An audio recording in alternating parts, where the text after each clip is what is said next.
This is the Mercedes-Benz GLB, and it is, well, it's the first small Mercedes SUV crossover I have driven that is any good.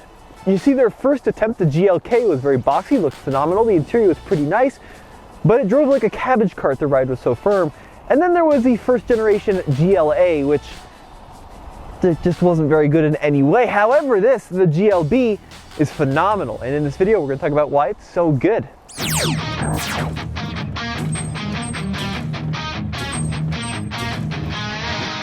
The first reason I like the GLB so much is that, well, it's a box, and boxes are good. The Scion XB, a highly underrated vehicle, but squared off rear ends in 2021 are becoming more and more rare. Every SUV now has to have this slope, and it's got to pretend to be a sports car, but the GLB is unashamedly square, and I absolutely love that. And the result of that is, when you go to check out the trunk, it is positively enormous. Look how big this rear space is.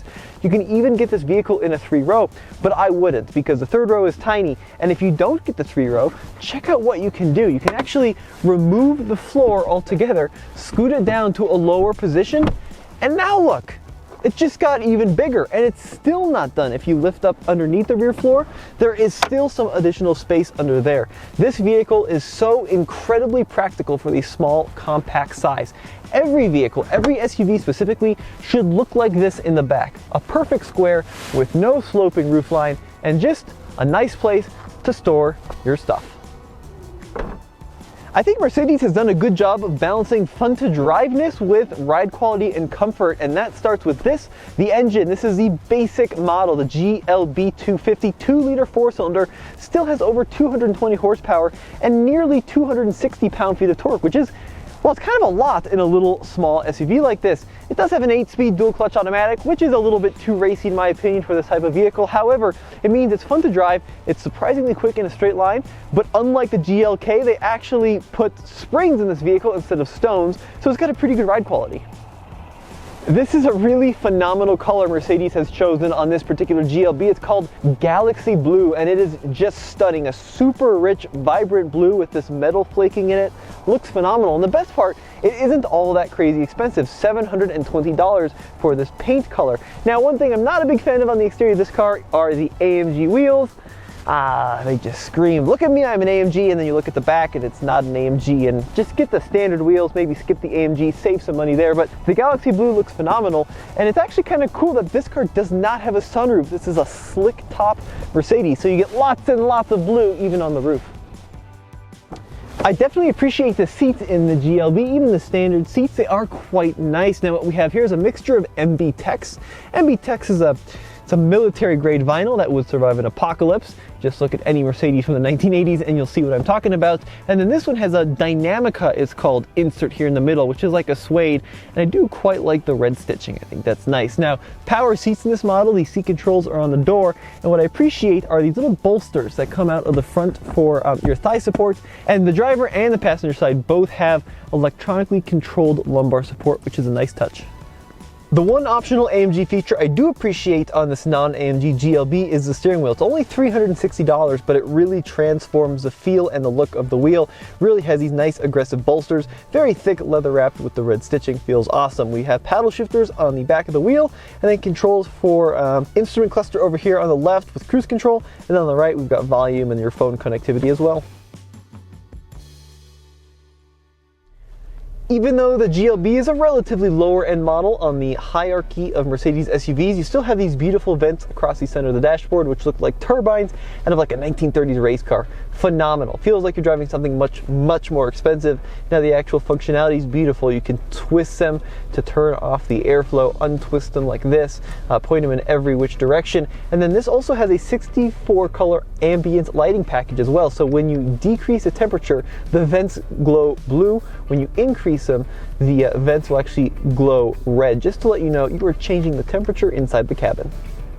The Mercedes infotainment system is one of the best in the industry. This car has the premium package, so we have two 10.25-inch screens, but very easy to understand, very easy to get used to, and super snappy on its actual functionality. Now, some kind of funky things in here. We do actually have a lot of vehicle info, ranging from vehicle to engine to consumption to even the operator's manual is in this setting.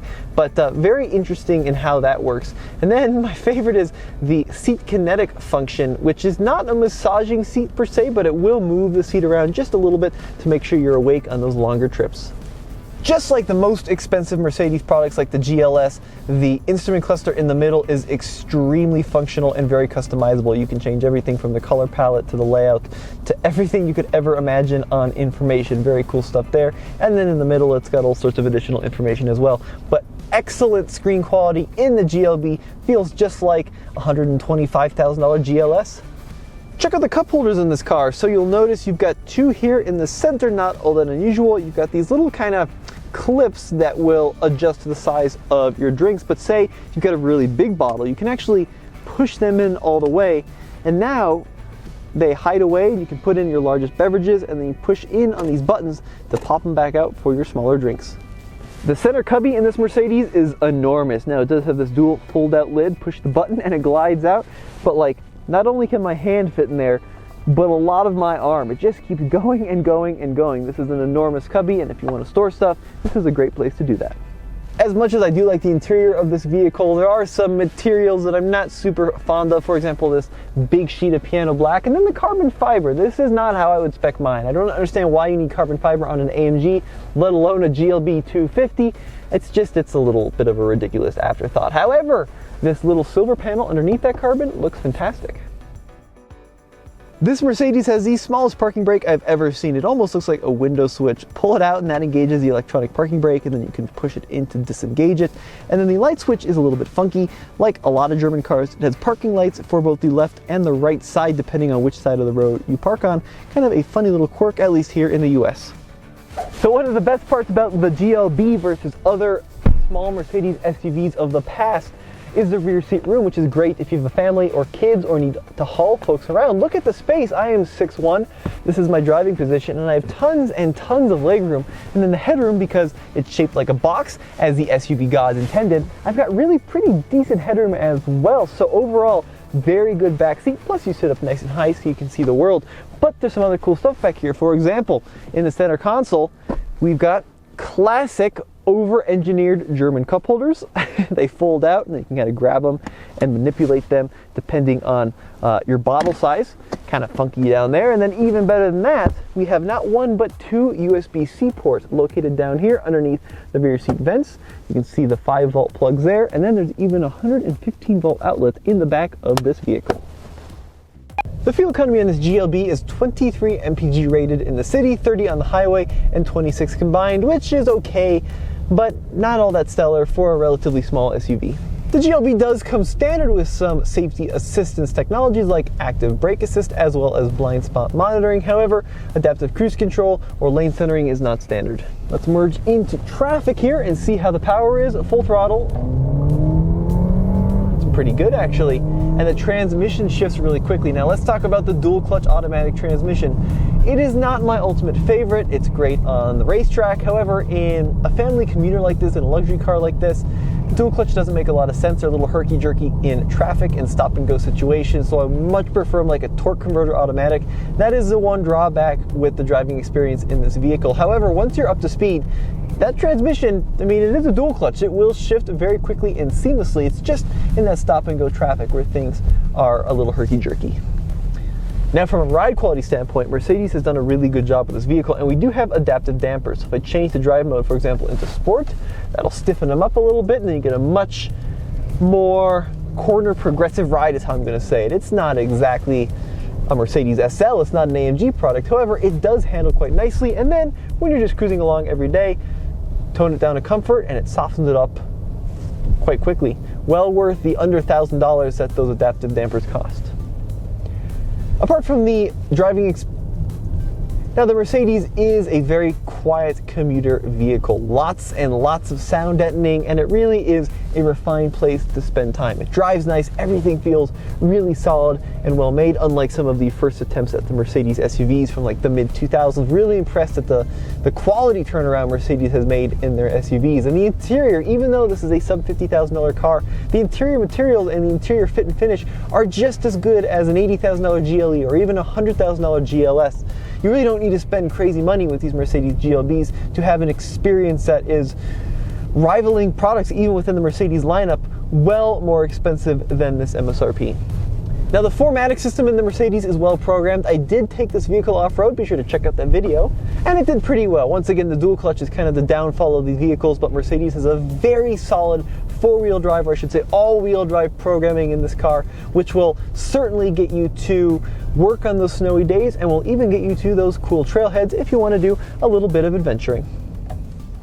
The GLB 250 4MATIC starts at $40,000. This one, as you see it, with a bunch of options and of course the destination fee, $49,000. Now, granted, 49 grand sounds like a lot for a relatively small Mercedes SUV, but when you consider the practicality that makes this thing feel bigger than it is, it doesn't seem that crazy, especially when you consider as well that a lot of full-size trucks like an F-150 or Silverado are now going for like $60,000, $65,000 plus.